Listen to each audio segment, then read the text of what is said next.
Hello, what's up, yo, everyone? This is Group 2, and welcome to our podcast. I am Eunice Japa B. Munoz. What's up? This is Rafaela P. Antila. Hello, my name is Kenji K. Ramos. Hello everyone, this is Maxine Ray de la Cruz. And for today's topic, we're going to be talking about utilitarian lens. Often heartbreaking to watch a loved one deal with the consequences of drug addiction, losing interest in things they once loved, depression, erratic behavior, theft, lying, significant health problems, and so on. Friends and family sometimes stage an intervention to help a loved one escape the grip of addiction. This is a planned confrontation by an addict's loved one for the addict's benefit. In an intervention, each loved one is allowed to express love for the addicted family member or friend and is invited to describe the harmful effects drug addiction has had on the relationship. Then there is usually a request for the addict to agree to get professional help. The request often comes as an ultimatum: go into rehabilitation immediately or risk losing contact, income, or other privileges from the loved ones who stage the intervention. The hope is that such a drastic measure will help addicts see that their addiction needs to be addressed. So sa number one, stage interventions work when they do because they put enormous social pressure on an addict to get help. Are such measures objectionably paternalistic, since addicts for whom an intervention is necessary would almost never willingly agree to get professional help for their addiction? So, siguro unahin ko muna yung meaning ng utilitarianism. Okay, So, yung kasi yung parang sa isang situation, iisipin mo kung ano yung pinaka-best result or possible na best outcome dun sa situation na yon. So, para dito sa tanong na to, ang intindi ko kasi dito is mas okay ba na parang mas okay ba na i-restrict natin yung freedom nila or pabayaan natin sila for parang sa greater good? For me, oo. Kasi, syempre, due to addicts kasi marami na nangyayaring crimes dito sa paligid natin to the point na maraming nasasaktan or marami nang nahaharm. So, I think yung using utilitarianism, pinaka-best possible solution is magkaroon talaga ng rehabilitation. Although, iba nga din kasi is parang hindi nga nakaka-help yung rehabilitation kasi parang din nga sa pag-restrict ng freedom nila, 'di ba? Parang mas lalong lumalala yung situation nila. Pero parang for me, mas okay if magdagdag ng iba pang solution. I don't know if ano pa pwedeng possible na solution doon. Pero I think mas makaka-help kung nandun din yung family regarding doon. Kayo, sa tingin nyo? Ako naman, kapag sa atin nga pinag-usapan natin, di ba? Yung utilitarianism, na ang meaning ay yung magpaproduce ng greatest good for the greatest number. Kung iisipin yung i-restrict, parang naging stigma kasi ng mga sabihin natin mga addicts na parang tinatanggalan sila ng freedom kapag i-rehab. Pero kasi, if motive naman ang titingnan, ang motive naman kasi nung i-rehab sila ay para sa kabutihan niya. Tapos magre-resulta sa kabutihan ng nasa paligid niya. Ako din, agree ako na i-rehab siya. Why not? Kasi nga ang sabi dito, greatest good for the greatest number. Hindi lang siya yung magbe-benefit, kundi pati yung mga nasa paligid niya. Kung, di ba, ang purpose naman ng pagre-rehab ay para mapaayos siya, matapos yung addiction. Sabi mo nga, may mga hindi nag-work na ganitong rehab. May mga tao na hindi nag-work sa kanila yung rehab. Kaya, tulad ng sinabi mo, okay din sa akin yung gumawa sila ng extended na measures pa. Parang, hindi lang rehab yung magiging solution para matapos yung addiction na yun. Yung meron bang kasi pag rehab, mostly ang mag-work lang kapag yung talagang pupuntahan nila na rehabilitation center. gumawa din sila kumbaga yung family or yung nasa paligid nila, gumawa din yung mga tao na yun ng solusyon kung paano nila pakikitunguhan yung addict na yun, kung ano yung pwede nilang ipakita dun sa addict na yun para pa makapag-push sa kanya na mag-stop dun sa addiction na yun.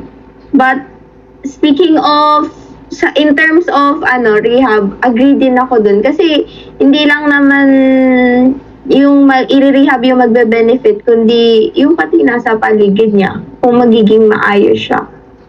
How about you guys?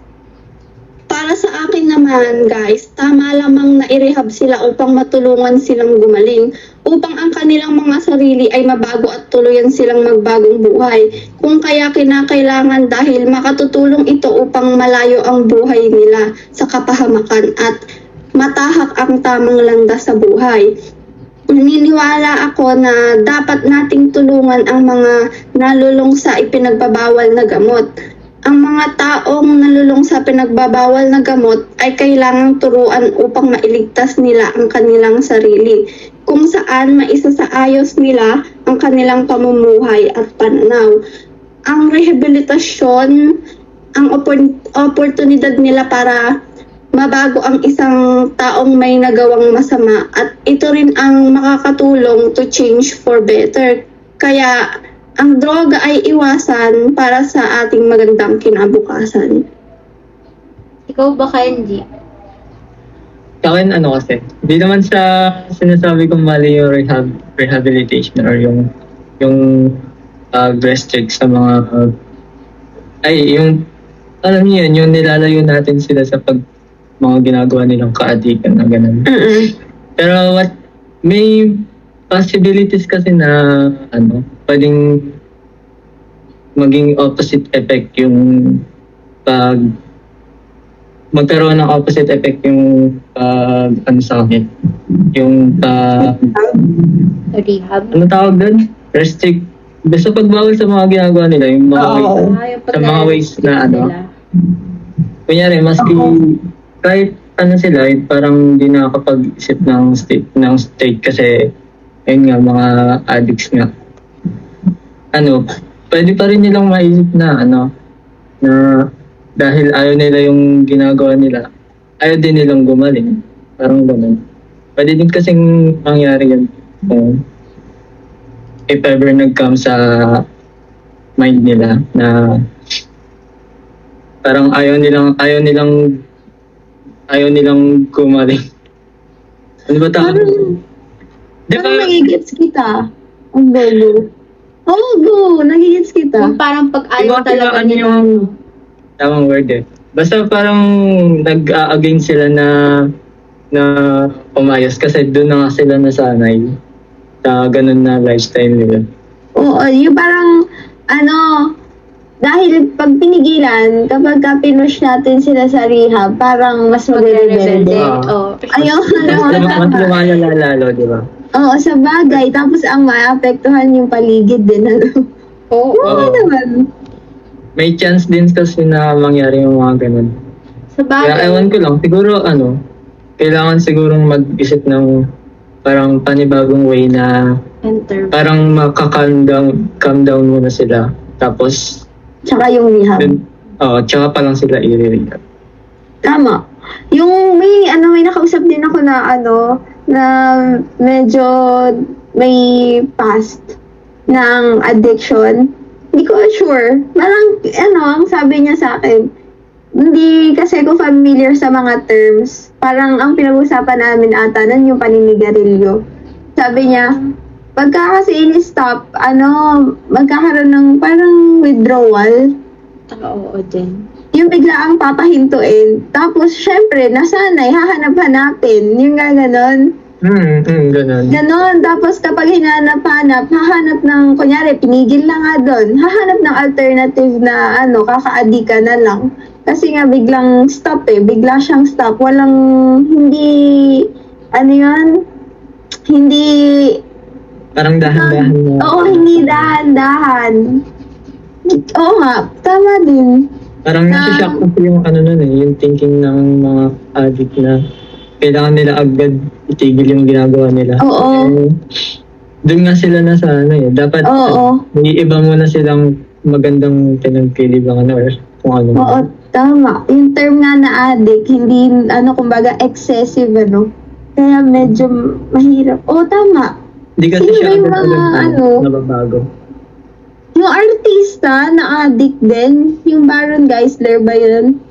Meron din yung parang natulfo, yung sabi niya, nag-stop na daw siya, tapos parang nagtitake pa rin siya. Live pa yun international pa yun.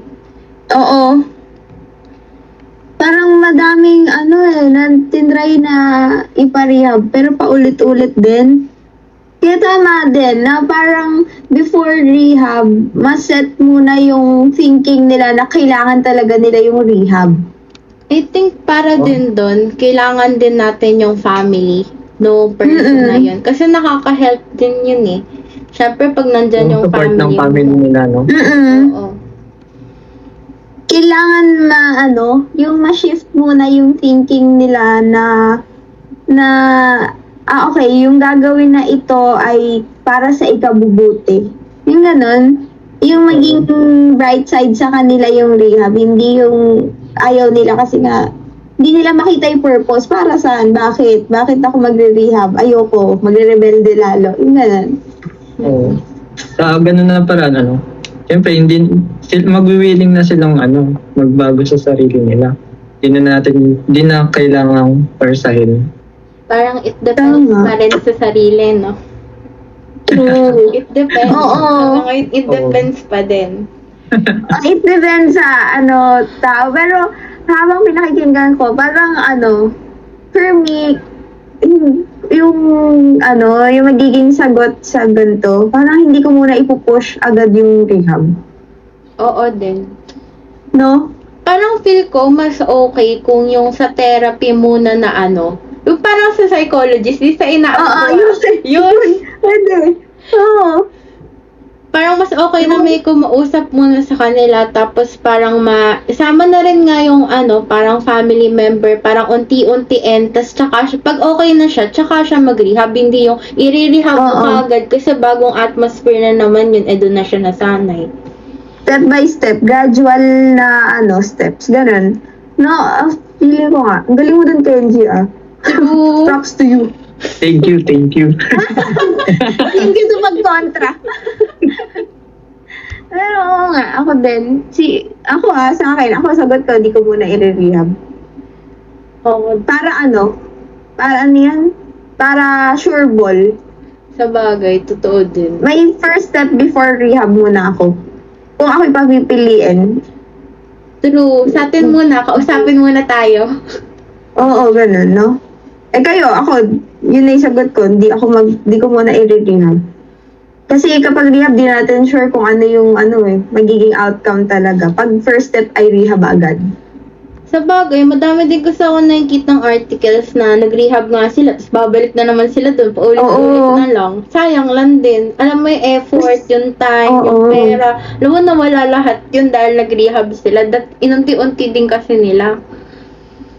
Tama. Kaya kailangan, yung makapag-desisyon muna yung i-rehab na okay, gusto ko nang i-rehab ako. Parang ganun. Magkaroon siya ng ganung desisyon. True, dapat di sa pilitan. Hindi yung sa pilitan. Para yung outcome ay for the greatest good of greatest numbers talaga. Paano kunyari may anak, tapos nagrebelde, kasi nga ayaw i-rehab, di lalong lumala. Paano kung may pamilyang binubuhay, nagrebelde kasi ayaw magpa-rehab. Tapos huminto lahat, ni-rehab nga, huminto lahat, ayaw na niyang magtrabaho, ayaw na niyang magganto, ganyan. Paano yun? So, yun nga. Pwedeng maapektuhan lahat ng nakapaligid kung ipipilit yung ayaw nila.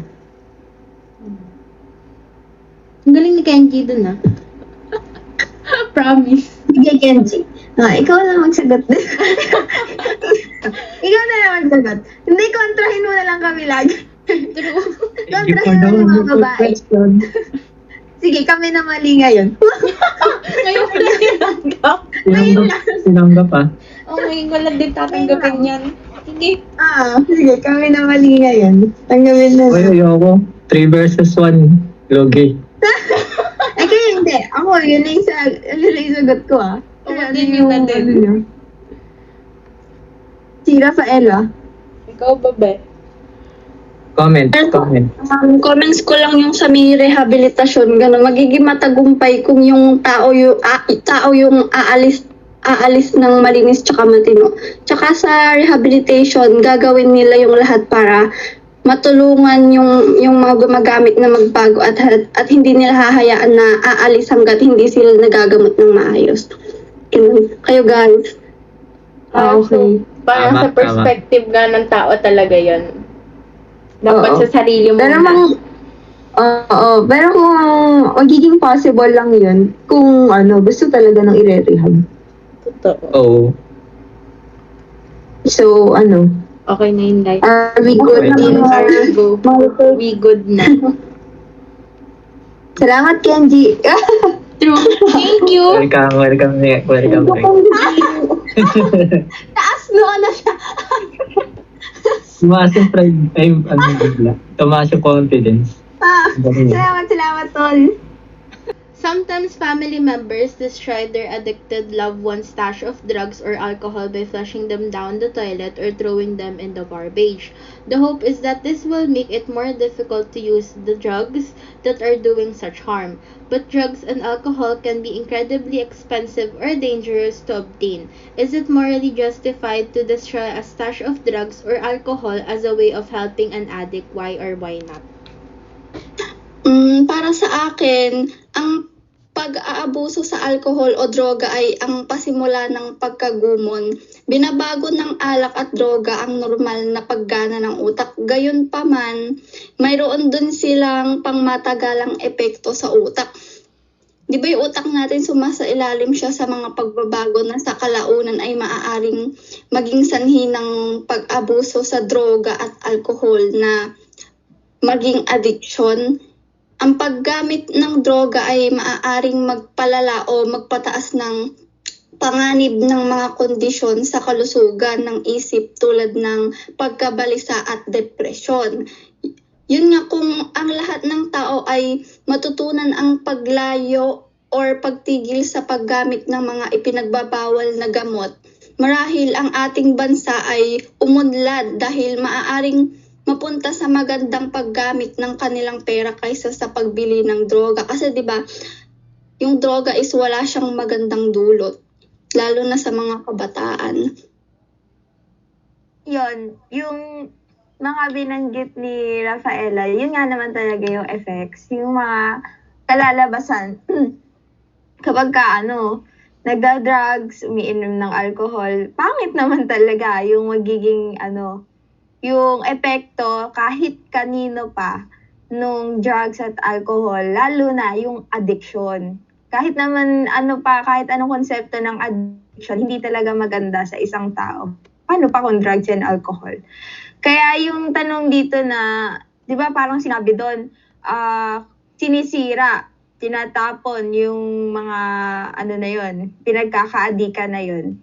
Whatever it is, hindi man alcohol, hindi man drugs, kung sisirain mo o itatapon mo para lang dun sa, para maitanggal, maiiwas dun sa kung sino man yung nag-a-addict na family member mo. Ako, para sa akin, dun sa tanong na is it morally justified to destroy a stash of drugs or alcohol as a way of helping an addict? Ako hindi. Kasi, oo, tama yung motibo. Tama yung motibo na kaya ko naman itatapon, kaya ko naman sisirain kasi gusto ko mahinto na siya sa addiction niya. Pero are you sure na kapag ginawa mo yun, matatapos talaga yung addiction? Di ba hindi naman? Yung, for example, yung pagsa-cellphone, napaka-simpleng example lang nito. Addict yung anak mo sa pagsa-cellphone. So dahil nakita mong addict nga sa mobile games, wala na ibang ginagawa kundi mag-cellphone na lang, binasag mo. Tinanggalan mo ng cellphone. Sigurado ka ba na kapag tinanggalan mo ng cellphone yan, hindi na makakapaglaro yan? Siyempre, ang magiging, ang magiging response niya, kapag ginawa mo yan, karamihan ng ginaganon ay nagre-rebelde. marami na akong parang na-encounter na nagkakwento na, uy, ganito yung ginawa sa akin ni mami, ganito yung ganyan, tinanggalan ako ng ganito, ganyan. Ang gagawin nila kapag ka tinanggal, binawalan sa isang bagay, pinaiwas sa isang bagay, hindi nila gagawin sa harapan ng tao na yun, hindi nila gagawin sa harapan ng pamilya nila, pero gagawin nila behind their backs. Yun ang mas nakakatakot. Yung hindi ka na aware. Yung pamilya mo, hindi na aware na ginagawa mo pa. Paano mo mapipigil talaga ng totoo kung hindi ka na aware? Kaya, ang nangyayari, magre-rebelde sila, tapos bukod sa pagre-rebelde, itatago pa sa'yo. Kaya, kung gusto man matapos o mahinto ng isang family member, kung sino man sa family member mo yung addict, hindi ko nakikita na solusyon ay sirain at itapon kung ano man yung kinaaadikan. May other solutions na tama, pero hindi yun yung nakikita ko. Kayo ba? Ako,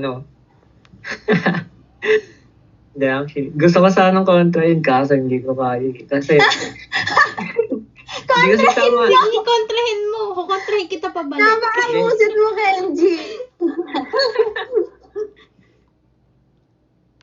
Kapangit kasi nun kung sisirain mo lang ng sisirain yung